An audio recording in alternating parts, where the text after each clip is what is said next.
धनतेरस कार्तिक मास कृष्ण पक्ष त्रयोदशी को मनाया जाता है। इस दिन घर में लक्ष्मी का वास मानते हैं। इस दिन को धन्वंतरी वैद्य समंदर से अमृत कलश लेकर प्रकट हुए थे, इसलिए धनतेरस को धन्वंतरी जयंती भी कहा जाता है। ये दिन दीपावली आने की पूर्व सूचना देता है। इस दिन बाजार से नया बर्तन खरीद कर लाना शुभ माना जाता है। आइए पढ़ते हैं। एक दिन भगवान विष्णु लक्ष्मी जी के साथ मृत्यु लोक में घूम रहे थे। एक जगह रुककर भगवान विष्णु कुछ सोचकर माता लक्ष्मी से बोले, मैं एक जगह जा रहा हूँ, तुम यहाँ पर बैठ जाओ, लेकिन दक्षिण दिशा की ओर मत देखना। इतना कहकर भगवान विष्णु दक्षिण दिशा की ओर ही चले गए।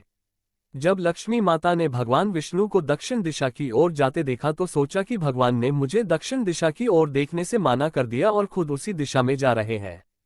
इसमें जरूर कोई भेद छुपा है। ये विचार करते ही माता लक्ष्मी इस भेद को जानने के लिए दक्षिण दिशा की ओर देखने लगी। इस दिशा में उनके पीली सरसों का खेत दिखाई दिया। उसे देखकर लक्ष्मी जी की आंखें खुश हो गईं और वह जाकर वे अपना श्रृंगार करने लगीं। आगे जाकर उन्हें गन्ने का खेत दिखाई दिया तो लक्ष्मी जी वहां से गन्ना तोड़कर चूसने लगी। जब भगवान विष्णु वहां पर लौटे तो लक्ष्मी जी देखकर क्रोधित हो गए। उनके हाथ में गन्ना देखकर कहने लगे कि तुमने खेत से गन्ना तोड़कर बहुत बड़ा अपराध किया है, इसके बदले में तुम्हें इस गरीब किसान की 12 वर्षों तक सेवा करनी होगी। ये सुनकर लक्ष्मी घबराईं, परंतु जो बात भगवान के मुख से निकल गई वही उनको करनी थी। तब भगवान लक्ष्मी जी को छोड़कर क्षीर सागर में चले गए। लक्ष्मी जी भगवान की आज्ञा मानकर उस किसान के घर चली गईं और उस किसान की नौकरानी बनकर उसकी सेवा करने लगी। जिस दिन लक्ष्मी जी किसान के घर पहुंची उसी दिन से किसान का घर धन्य धान्य से पूर्ण हो गया। जब 12 वर्ष बीत गए तो लक्ष्मी जी जाने लगी, किंतु किसान ने उन्हें जाने से रोक लिया। जब भगवान विष्णु ने देखा कि लक्ष्मी जी नहीं आई तो वह किसान के घर गए और लक्ष्मी जी से चलने के लिए कहने लगे, परंतु किसान ने लक्ष्मी जी को नहीं जाने दिया। तब भगवान विष्णु बोले, अच्छा तुम अपने परिवार सहित गंगा स्नान के लिए जाओ और गंगा जी में इन 4 कौड़ियों को छोड़ देना। जब तक तुम वापस नहीं आओगे हम यहीं पर रुकेंगे। किसान ने ऐसा ही किया। जैसे ही किसान ने गंगा जी में कौड़ियां समर्पित की, तभी 4 हाथ गंगा जी से निकलकर उन कौड़ियों को ले गए। जब किसान ने ऐसा देखा तो गंगा जी से बोला, हे गंगा माँ, आपके अंदर से ये 4 हाथ कहाँ से निकले? तब माता गंगा ने कहा कि हे किसान, ये चारों हाथ मेरे ही थे। तू जो ये कौड़ियां मुझे भेंट देने के लिए लाया है, किसने दी है? तब किसान ने बताया कि मेरे घर 2 प्राणी आए हैं, उन्होंने ही ये 2 कौड़ियां दी हैं। तब गंगा माता ने किसान को बताया कि तेरे घर में जो औरत रहती है वो साक्षात लक्ष्मी जी है और जो आदमी आया है वो साक्षात विष्णु भगवान है।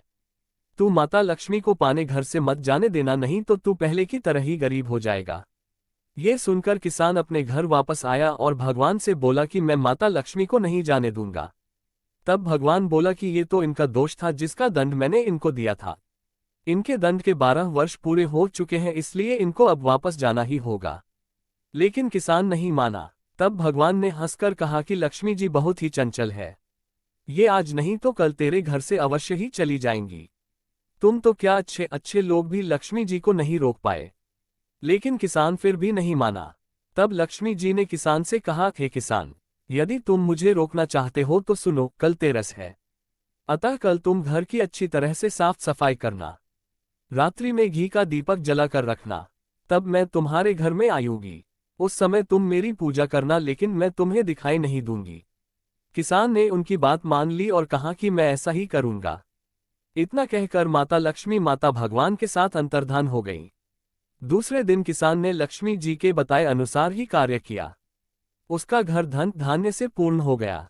इसके बाद वह हर साल पूजा करता रहा।